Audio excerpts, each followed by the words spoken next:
So, welcome to the call, everybody. This is something that Louise and I are super excited about. So, for anybody that's watching, I'm Millie, and Louise is here as well. So, do you want to say hey, Louise? Hi, I'm Louise. And we just basically wanted to bring our customers together because, as valued customers, we wanted to add some extra value to you for being loyal customers to us, using the products and getting incredible results with Juice Plus. So obviously, the majority of you will be in the Feel Good Club group, but obviously that's for everybody. And we really wanted to bring some extra value to you by offering you these calls, which are going to be taking place on Monday evenings at 7:30 each week. And if we're finding that the times need to be different or on different days, then we're flexible to that as well. So yeah, just really wanted to come here and introduce myself. So I've been on the Juice Plus products now for 10 years.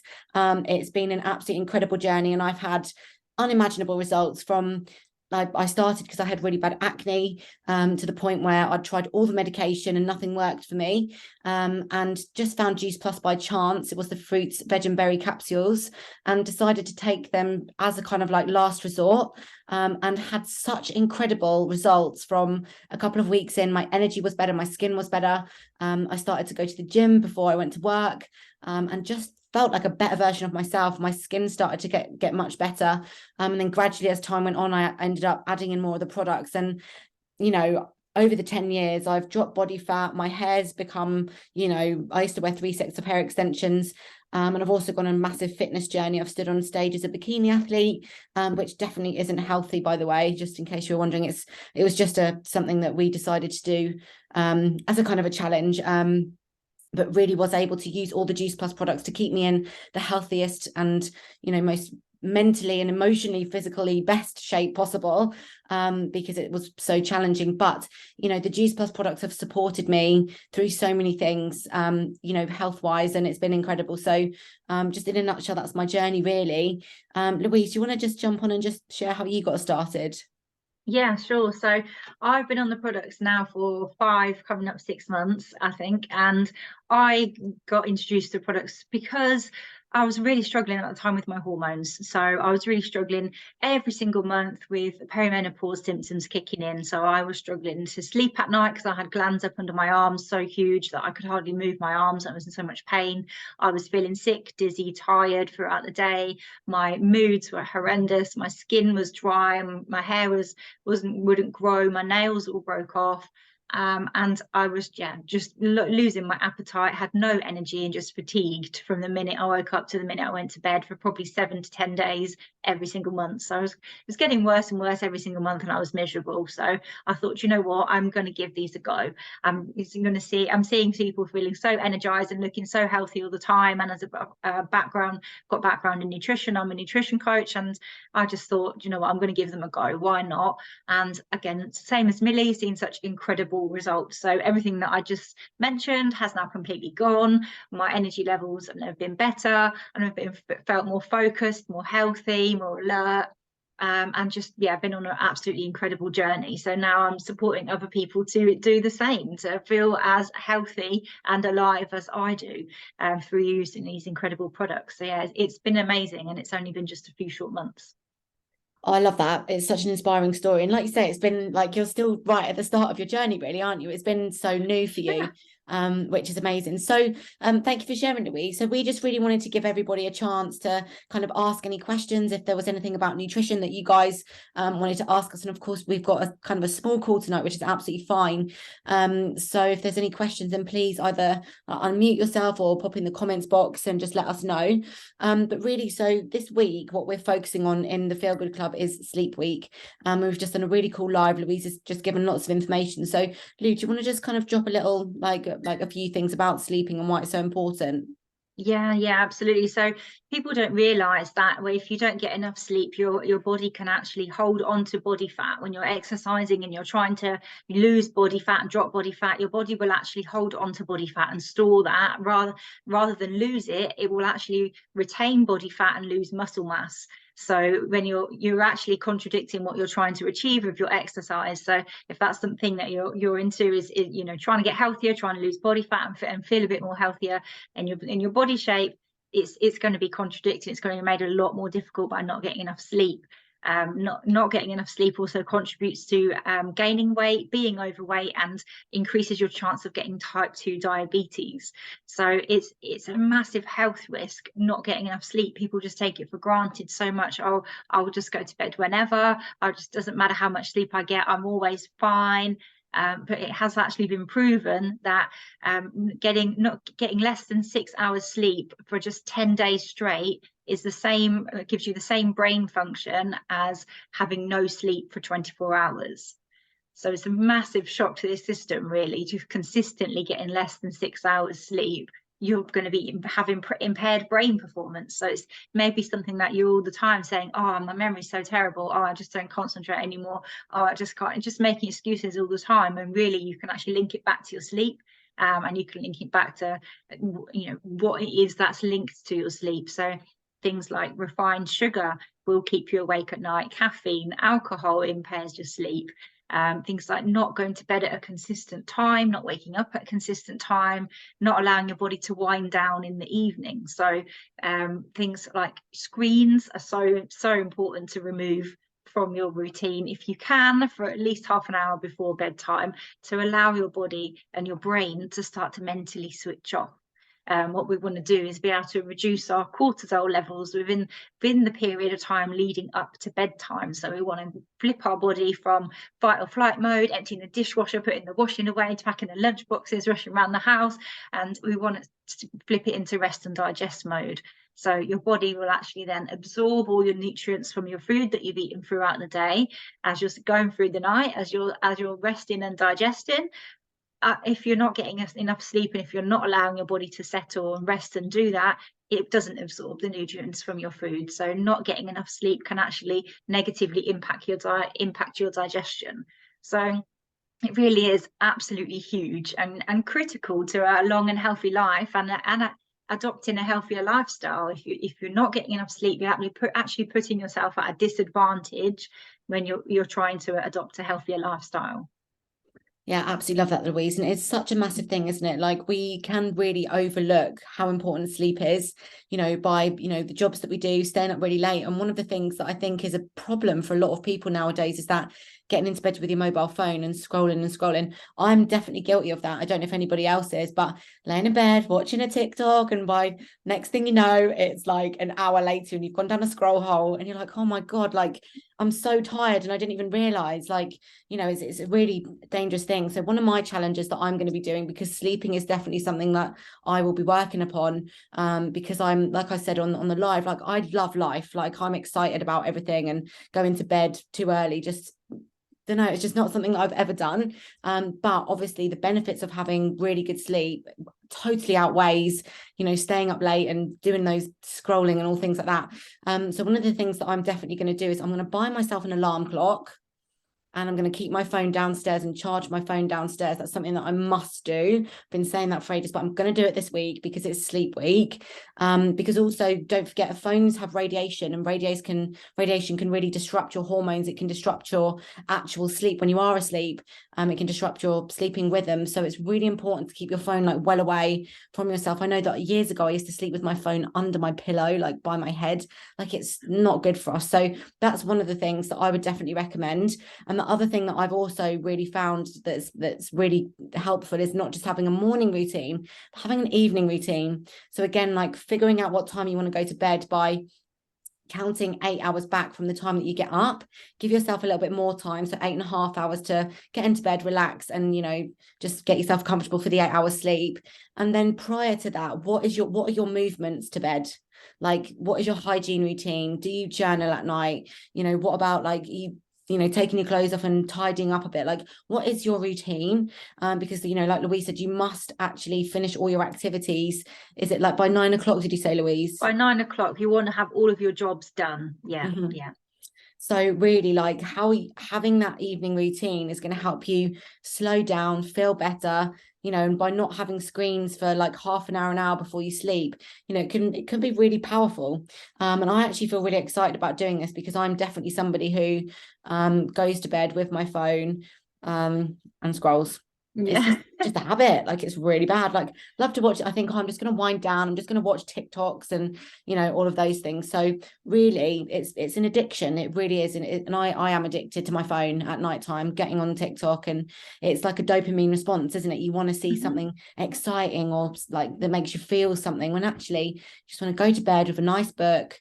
Me and Stefan always used to do gratitudes before we went to bed. So, like, we used to say like 5 things that we were grateful for, and then go off to sleep, which is a really nice thing to do. So I'm going to try and bring that back in as well, unless he falls asleep before I manage it. I love that. The sleep routine's too good for him. He's absolutely Yeah. fast asleep. I love it. So yeah, that and a bedtime meditation is a really good way to switch off as well. So if you need to take your phone into your bedroom, make sure you only take it in because you're doing a bedtime meditation. Plug in some headphones, just do a sleep meditation to help yourself wind down, because a lot of people say that they've got so much going on in their brain they can't actually physically get to sleep. I promise you, if you try a bedtime meditation and maybe some sleep spray on your pillow, so your brain can actually associate getting into bed with that smell. That smell means it's time to go to sleep. And then that will start to be a positive habit that you can reinforce and reinforce every single night. Your brain as knows that it's time to go to sleep. You've got your sleep meditation on, whether it's 10-15 minutes, just some calming music or calming meditation to make yourself feel less anxious and ready to rest, and ready to have a good night's sleep. There's so many positive habits that you can adopt, but yeah, really not having a clock that you can look at throughout the night is another one as well. Turn your clock away from the bed so you're not checking it throughout the night if you're somebody that wakes up and then is anxious about what time it is and how long you've been awake. And also keeping a pad next to your bed so you can write down anything. If you do wake up, if you are one of those anxious sleepers that wakes up and is worrying about tomorrow, not sent that email, I've not written that shopping list, I've not bought this item, I need to go and plan this, write it all down on a pad and just scribble it down, and then you can go back to sleep knowing that it's there and you're not going to forget it, and you can go back to sleep and you can rest for the rest of the night.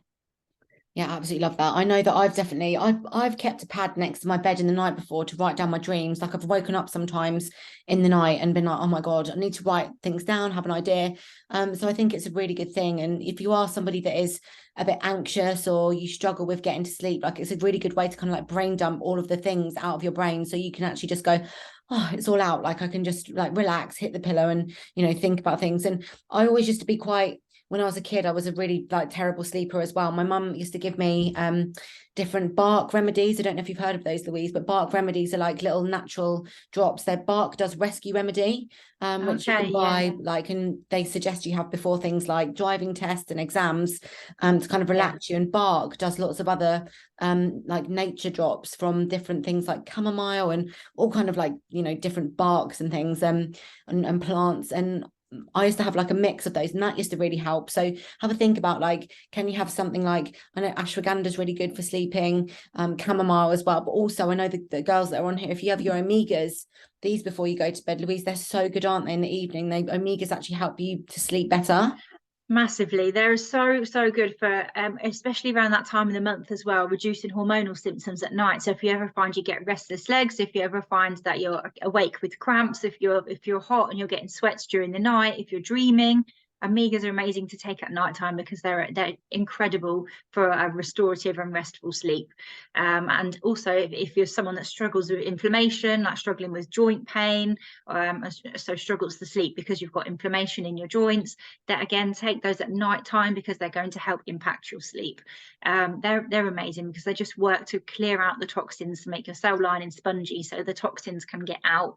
And so if that's all happening while you sleep, that's what you want. You just want your body to be able to do what it needs to do, and there's just a natural incredible oil to be able to help your body while you're sleeping. So yeah, they're amazing. They're definitely going to be forming part of my evening routine as we go through this week. I'm going to switch it to the night time, and I'm really looking forward to seeing what differences they make, because I'm a dreamer. I'm somebody that dreams a lot. I always have done, and I don't know whether it's being on my phone too late at night or whether it's just so much going on in my brain, but yeah, I'm really looking forward to seeing how the omegas impact me this week. I'll be really interested to know. Actually, I'm excited to hear your journey. I've definitely noticed that I don't dream because I'm similar to you. Like I don't know about everybody else. Do you dream? Are you a good sleeper? Like, would love to know in the comments. I'm definitely. Well, I used to be like a very very restless sleeper. Like used to fight with the duvet. Sometimes end up the other, like literally the other way round in bed. Like very disturbed sleep. And even as a child, I remember my mum saying to me, I'd shout out in my sleep. And if I ever went into her bed when I was little, I'd always be like fighting for the covers and stuff. And since like I've been taking these in the evening, I literally go to sleep and have such a restful sleep, which has made a massive difference to then how I show up in the day, my energy levels for what I'm doing in the day, and my moods as well. Because obviously when you're tired, you're just like, you're more of like a shadow of yourself. If you're like 70% of yourself because you haven't had a good night's sleep, obviously you can be hungrier, you can be more moody, you'll probably get less done, you'll be less motivated. So really having the quality of your sleep, like monitoring the quality of your sleep and actually doing something about it can be totally life-changing, and it can filter into all areas of your life. You can have better relationships, you might end up having better work relationships and promotions. Like you just never know. Like just looking after yourself from every angle, and especially with your sleep, can make such a massive difference. It really is huge. Yeah.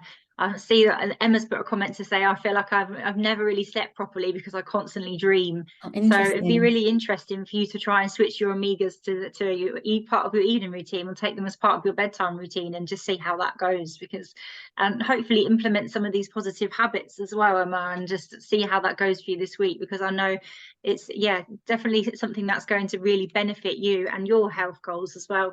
As we're all trying to be healthy, we're all moving towards a healthier lifestyle, but having that broken sleep isn't going to make it any easier. So it means that you're less likely to exercise, you're less likely to achieve the things you set out throughout the day, you're less likely to make positive choices when it comes to food, because your body's actually hungrier if you haven't slept, and you don't get that fullness hormone. So yeah, you've got a double-barreled attack really when it comes to not having a good night's sleep. And yeah, health and well-being goals tend to go out the window when you're hungry, which is what happens when you just haven't slept. So yeah, really, 100%. it's the struggle. It's really a real struggle. So yeah, really like to just open it up if anyone's got any questions, if anyone wants to ask us anything nutrition, diet related, health related, if there's any support anyone wants with any areas, feel free to put something in the comments or unmute yourself. And yeah, we're open to help with anything sleep related, health, nutrition, diet related, whatever you're struggling with, let us know. I think one of the things I just wanted to add there actually is just regarding sleep. I think if I'm really honest, like when I, because I'm super healthy and because I train a lot, it's almost like I feel a bit like, oh well, I'm so healthy. I don't really need sleep. I'm healthy everywhere else. So it's not really going to make, it's almost like I'm trying to make myself believe that it's not that important because I'm so healthy everywhere else. And it's really easy to do that. And it's Yeah. almost a bit arrogant and ignorant, not arrogant, ignorant to the fact that actually it's a massive part, it's a major part. Like, say for example, if I'm saying, I do drink loads of water, I drink 8 cups of tea and 5 cups of coffee a day. Like it's the same thing. Like it's almost like just justifying something that's not, we know is not healthy, but we're trying to make it. And I say to myself, well, I work from home, and I don't have to go out to an office job, so actually having 5 hours of sleep, it's fine. But it's not like, and it's actually me trying to justify something that I know I need to improve on. So it's interesting, isn't it? So I think it's been like, even for me, like this has been so useful to think about what I can improve upon, because like we always say, like health is a never-ending journey, and even when you get to the top of one mountain, it's the bottom of another. Yeah. So say for example you're learning to run 5k, you learn to run 5k, that's the top of that mountain, but maybe that's the bottom of the next one. You never know, like you might end up then wanting to do a marathon or something like that. So there's always something that we can improve upon, whether it's like food, sleep, all the different things related to health, mindset, which I'm sure we'll be covering in some weeks. That's a massive part of this journey. And it's just really exciting. So yeah, I think this has been really useful. I love learning about these things. Like the more, that we can share together, and the more experiences that we all have, we might be able to relate to each other. So Yeah, no, I absolutely agree. And it's just like you say, we take it for granted, don't we, until it starts to really impact us. So when I was struggling with my hormones and I couldn't sleep because my glands were up under my arms and were so painful, and I really struggled every night, that's when you start to realize, wow, I've been taking my good night's sleep for granted, and now I'm struggling, and now I'm in pain and I can't sleep properly. You don't realize what an impact it does have. And then when you're actually actively choosing to have less sleep because I'm taking it for granted, I'm fine, I'm invincible, you don't realize how good you could feel if you did have a full night's sleep on a regular basis. So it's really worth taking the time to work on these. And yeah, I hope everybody's found these tips useful, and I'm really looking forward to focusing on sleep this week and helping everybody just take that overall view of your health, because it's not always about weight gain, weight loss. It wasn't the number on the scales. We're all about building the bigger picture in the Feel Good Club. So it's all about thinking longevity and what can we do for our overall mental, physical well-being. So yeah, I hope you've enjoyed this session. I hope you found it useful. And yeah, I hope you're going to be focusing in on your sleep this week.